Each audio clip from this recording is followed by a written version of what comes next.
Hi hello, നിങ്ങളൊരു വീട്ടമ്മയാണ് എന്ന് കരുതി നിങ്ങളുടെ ഡ്രീംസിന് ലിമിറ്റ് വെക്കരുത് കേട്ടോ. നിങ്ങളുടെ ഫാമിലിനെ നോക്കേണ്ട ഇടയിൽ തന്നെ നിങ്ങൾക്ക് വേണ്ടിയിട്ട് ഒരു ഐഡൻറ്റിറ്റി ഉണ്ടാക്കുക. ഇതിപ്പോൾ ഞാൻ പറയാൻ കാരണം, പലർക്കും സംഭവിക്കുന്ന ജീവിതത്തിൽ സംഭവിക്കുന്ന ഒരു കാര്യം എന്ന് പറയുന്നത്, ഇന്നാളുടെ മകളാണ്, ഇന്നാളുടെ ഭാര്യയാണെന്ന് പറയുന്നതിനെക്കാട്ടിയും നിങ്ങളുടെ പേര് വിളിച്ച് പറയാൻ പറ്റണം. അതാണ് അഭിമാനം എന്ന് പറയുന്നത്.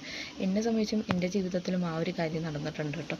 അതായത് ഒരുപാട് തവണ എന്നെ ഒരുപാട് പേര് എൻ്റെ ഹസ്ബൻഡിൻ്റെ പേര് വെച്ച് അവരുടെ ഭാര്യയാണെന്ന് പറഞ്ഞതിനെക്കാട്ടിയും, അതുപോലെ എൻ്റെ പാരൻസിൻ്റെ പേര് പറഞ്ഞാൽ അവരുടെ മകളാണെന്ന് പറഞ്ഞിട്ടുണ്ട്.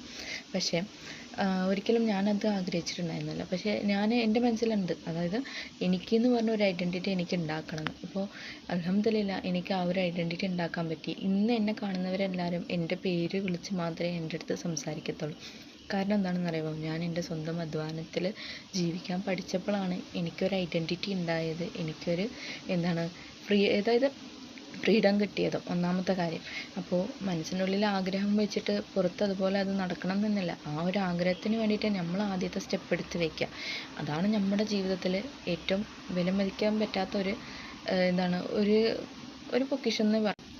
നിങ്ങൾക്ക് ഈ ഒരു വീഡിയോ ഇഷ്ടപ്പെട്ടാൽ എൻ്റെ യൂട്യൂബ് ചാനൽ സബ്സ്ക്രൈബ് ചെയ്യുക, കമൻറ്റ് ചെയ്യുക, ലൈക്ക് ചെയ്യാൻ മറക്കല്ലേ. അതുപോലെ തന്നെ എത്ര പേര് ഇതുപോലത്തെ സിറ്റുവേഷനൊക്കെ കടന്നു വന്നിട്ടുണ്ട് എന്നുള്ളതും കമൻറ്റ് ചെയ്യാൻ മറക്കല്ലേ കേട്ടോ.